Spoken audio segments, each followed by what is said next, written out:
दोस्तों ऐसी वीडियोस को बनाने के लिए वीडियोस को लास्ट तक ज़रूर देखें और इस वीडियो में यूज़ होने वाले मटेरियल का लिंक आपको डिस्क्रिप्शन में मिल जाएगा। चलें आइए वीडियो को स्टार्ट करते हैं।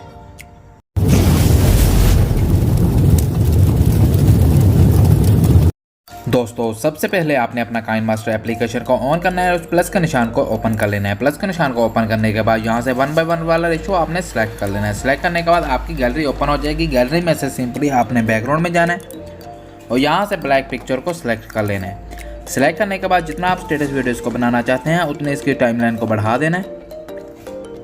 टाइमलाइन को बढ़ाने के बाद आपने इसके स्टार्ट में आ जाना है। स्टार्ट में आने के बाद आपने लेयर में जाना है। लेयर में जाने के बाद मीडिया में जाना है और यहाँ से आपने अपने टेम्पलेट वीडियो को सिलेक्ट कर लेना है। सिलेक्ट करने के बाद सीजर के साथ वाले ऑप्शन पर आपने क्लिक करना है और यहाँ से इसको फुल स्क्रीन कर देना है। फुल स्क्रीन करने के बाद आपने दोबारा लेयर में जाना है। लेयर में जाने के बाद मीडिया में जाना है और अपने पिक्चर को सिलेक्ट कर लेना है। सिलेक्ट करने के बाद उसको अच्छे से यहाँ पर एडजस्ट कर देना है। एडजस्ट करने के बाद इस 3 डॉट में जाना है। 3 डॉट में जाने के बाद यहाँ से इसको सेंड टू बैक कर देना है। सेंड टू बैक करने के बाद इसकी टाइमलाइन को भी बढ़ा देना है। टाइमलाइन को बढ़ाने के बाद आपने अपनी टेम्पलेट वीडियो पर क्लिक करना है। तो आपने जो क्लिक करने के बाद क्रोमा की में जाना है। क्रोमा की में जाने के बाद यहाँ से इसको इनेबल कर देना है। इनेबल करने के बाद ओके कर लेना है। ओके करने के बाद दोबारा आपने लेयर में जाना है, मीडिया में जाना है और अपने टेम्पलेट वीडियो को सिलेक्ट कर लेना है।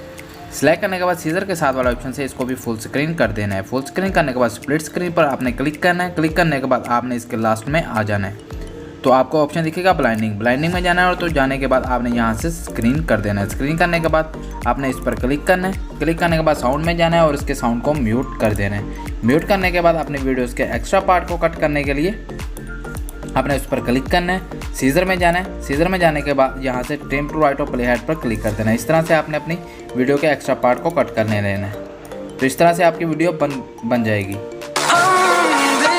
और अपनी वीडियोस को सेव करने के लिए आपने इस ऑप्शन पर क्लिक करना है। इस ऑप्शन पर क्लिक करने के बाद यहाँ से एक्सपोर्ट कर देना है। तो आपकी वीडियो आपके मोबाइल में सेव हो जाएगी। दोस्तों अगर वीडियो अच्छी लगी है तो चैनल को like, subscribe and bell icon को जरूर प्रेस कर दीजिए क्योंकि हर नए आने वाली वीडियोस की अपडेट आपको मिल सके।